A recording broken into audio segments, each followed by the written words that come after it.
Fala, mestrados, tudo bem com vocês? Todo mundo aqui com certeza já ouviu falar da autora que tá fazendo o maior burburinho, o maior sucesso, porque todos os livros dela ficam com a hype. Ela é a Taylor Jenkins e hoje nós vamos ranquear os livros dela conforme a minha opinião.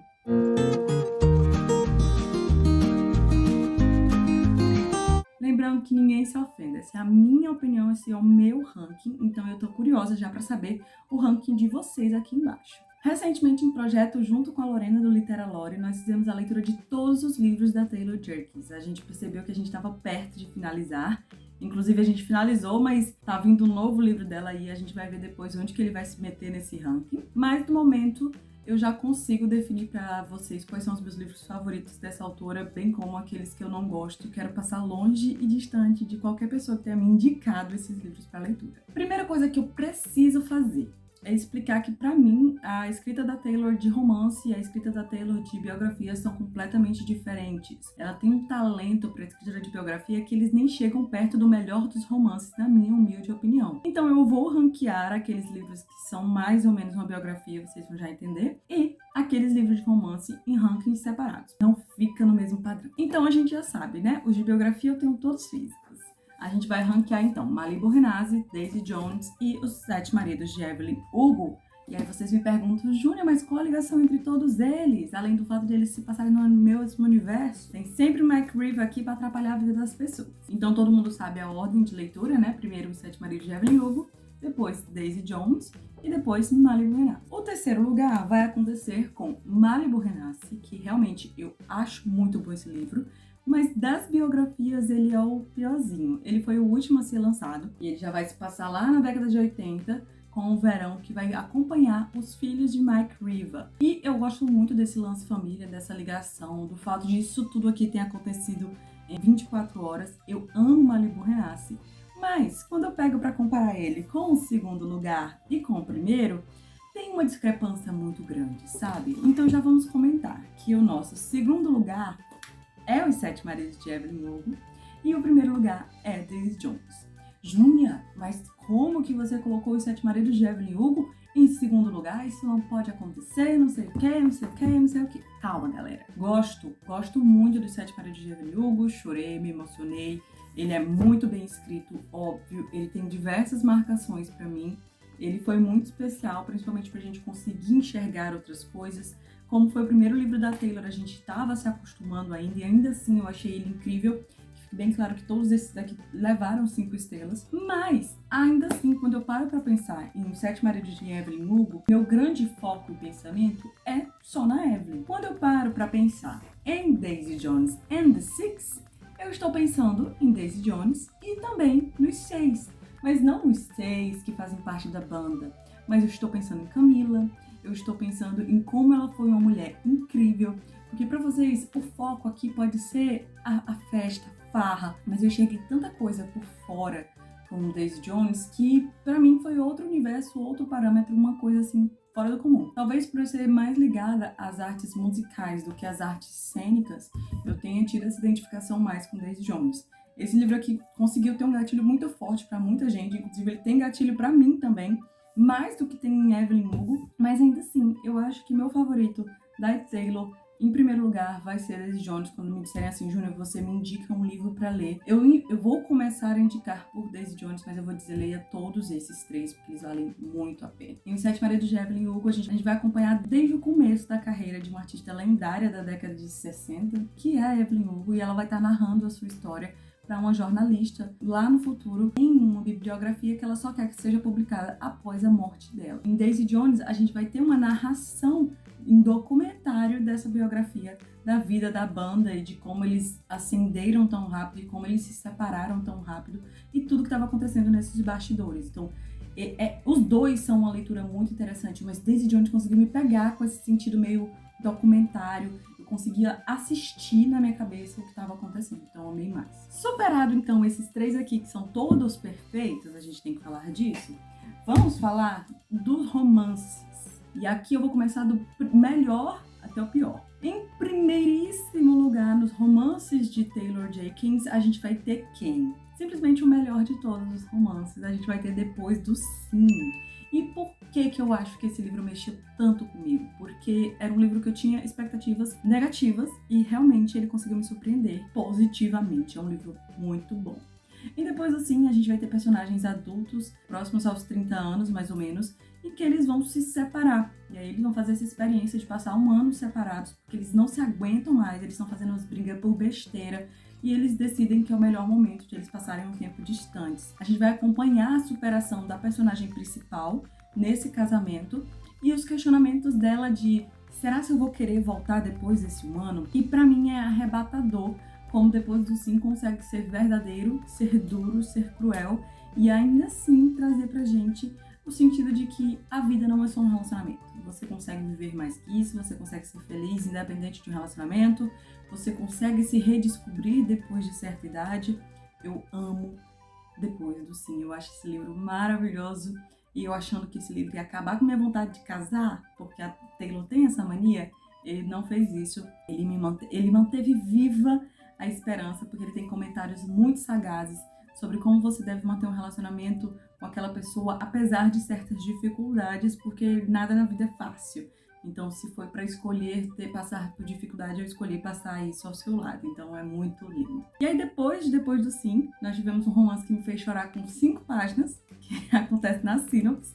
E como eu não li a sinopse de nenhum desses, eu não sabia o que estava acontecendo. Para Sempre Interrompido, a gente vai ter uma história de recém-casadas. Nesse caso, o pessoal aqui se conheceu tem 6 meses e eles já casaram. E uma noite, a nossa mocinha tava com vontade de comer cereal e o nosso mocinho foi atrás de comprar esse cereal para ela. Só que na volta, o que é que acontece? Ele é atropelado e ele morre e os cereais ficam jogados lá no chão. E, gente, eu chorei tanto. Eu tava no meio do cartório, comecei a chorar por essa história. Porque isso é com certeza algo que ou eu ou o meu cônjuge faria por mim. Seria tipo, você tá com vontade? Não, pois deixa que eu vou lá comprar. E aí, depois disso, eu não quero que ele vá comprar mais nada pra mim. Eu chorei muito em Pra Sempre Interrompido por causa desse começo. Pra mim, ele merece sim a segunda posição. É um livro que vai bater muito no sentido do luto, nesse caso, porque a gente vai estar acompanhando o luto dela como viúva e, ao mesmo tempo, ela não acredita que ela possa ser uma viúva porque ela teve só 6 meses e ela acha que as pessoas estão desmerecendo isso na cabeça dela, e realmente tem pessoas que fazem isso lá no livro. E ao mesmo tempo a gente vai ter o luto da sogra, que é a mãe do rapaz que morreu, enfrentando tanto esse luto de perca dele, quanto o luto dele não ter contado desse relacionamento pra ela. Então meio que pode ser uma pessoa que não tem nada a ver e que tá lá se fazendo de viúva santa, entendeu? E aí, em certo ponto, a gente vai estar revivendo todos os momentos que ela viveu junto com ele, alternando com cenas de luto, que pra mim transformou o livro numa coisa muito pesada, porque a gente tinha um momento de alegria e a gente lembrava que esse momento não ia mais existir. E eu amei Pra Sempre Interrompido, porque é aquela questão de ensinar pra gente que quando a pessoa tá do luto, ela não tá do luto só pelo que ela já viveu, mas também por aquilo que ela imaginou ter na vida.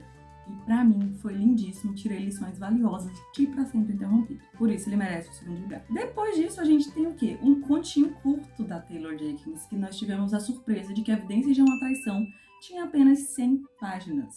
Esse livro aqui, ela vai trazer mais uma vez uma diferente forma de escrita. Evidências de uma Traição foi o último livro publicado dela e vamos ter o livro todo narrado em forma de cartas. Me lembrou muito daquele livro da Anne que ela fica mandando carta pro Gilbert. E em Evidências de uma Traição, a gente vai ter uma mocinha que vai descobrir por meio de cartas que seu marido tá traindo-a. E o que é que ela vai fazer? Ela vai instigar a amante? Não. Ela vai mandar uma mensagem por meio de carta pro marido dessa amante para avisar, olha, você também tá sendo traído, se você não queria saber, tudo bem. E pra mim, esse livro é muito interessante, porque apesar de ele ser curtinho, a gente consegue se envolver com os personagens e começa a torcer e querer que o final seja de determinada forma. Cada um consegue se identificar de uma forma diferente nesse livro. Pra mim, o melhor é que os personagens principais não são os traidores, são os traídos. A gente não é forçado a torcer pelos traidores, que pra mim é o mais interessante aqui. E a gente começa a torcer por traição também, né? Essas coisas que acontecem. Eu acho que esse livro conseguiu de forma muito interessante colocar a gente dentro dessa história.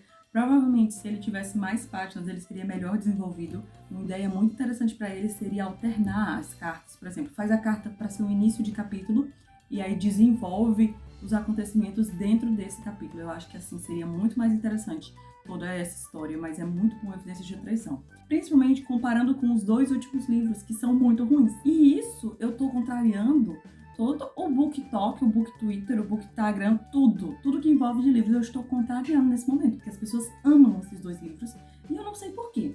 E se você é fã da Taylor e chegou até aqui esperando esse momento, sim, eu vou falar mal de Amores Verdadeiros, que é o penúltimo livro, porque não é tão ruim assim quanto Em Outra Vida Talvez. Amores Verdadeiros foi quem ocasionou esse começo.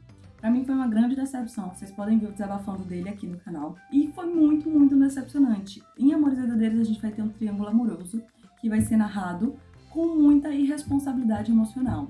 Acontece que a mocinha tinha um relacionamento com seu marido, e aí ela já estava se sentindo desgastada, mas em determinado momento ele vai viajar, e dessa viagem ele fica naufragado. E aí ela começa a reviver a vida dela, e acaba namorando no futuro e tudo bem. Só que o seu marido volta anos depois e ele acha que tá tudo igual ao jeito que ele saiu e ele vai encontrar as mesmas coisas. Só que todo mundo que tem um pouquinho de senso de racionalidade sabe que não é bem assim.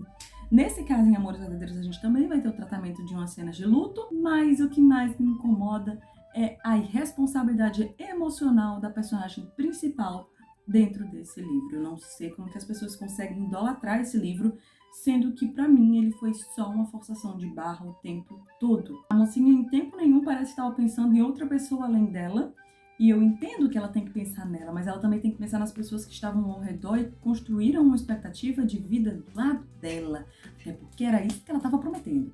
Ela não pensa em ninguém. Eu simplesmente odiei Amores Verdadeiros, odiei.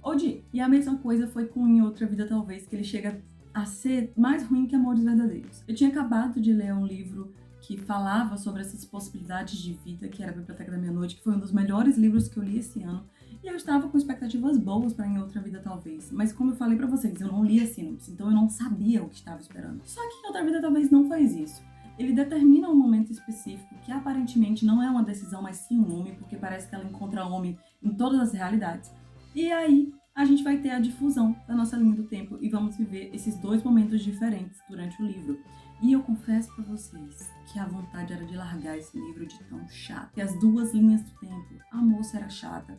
Parecia que ela estava sempre guiada por homem. O desenrolar parecia que estava sempre envolvendo uma questão de relacionamento. Então a gente sabe que a vida é muito mais que isso. Ao invés de eu mudar outras escolhas ou possibilidades, como foi o que aconteceu com a Biblioteca da Meia-Noite, não, botaram essa pequena decisão pra ser só o acompanhamento de um certo homem ou outro homem. Odiei. Em Outra Vida Talvez pra mim foi péssimo. E falando sobre a adaptação da capa, o livro todo fala que ela tá com coque alto. Então me diz pra que diabos eles botaram esse coque frouxo baixo na cabeça da personagem da capa. Não tem nenhum sentido. Deixo aqui minha revolta. Mas, tirando isso, foi muito interessante a gente fazer toda essa leitura, todo esse projetinho de Taylor Jenkins. Eu imagino que vai vir um surto aí em que a gente vai entrar com um projetinho da Colleen Hoover, mas vamos ver o que é que vai acontecer. Por enquanto, eu agradeço muito porque eu li 5 livros maravilhosos, um mais ou menos, e 2 ruins. Eu acho que é um saldo positivo considerando todo ele. Mas e você? Faz aqui embaixo o teu ranking da Taylor. Não esquece de ver os próximos vídeos. Tem muita coisa por aqui. Beijinhos, até a próxima.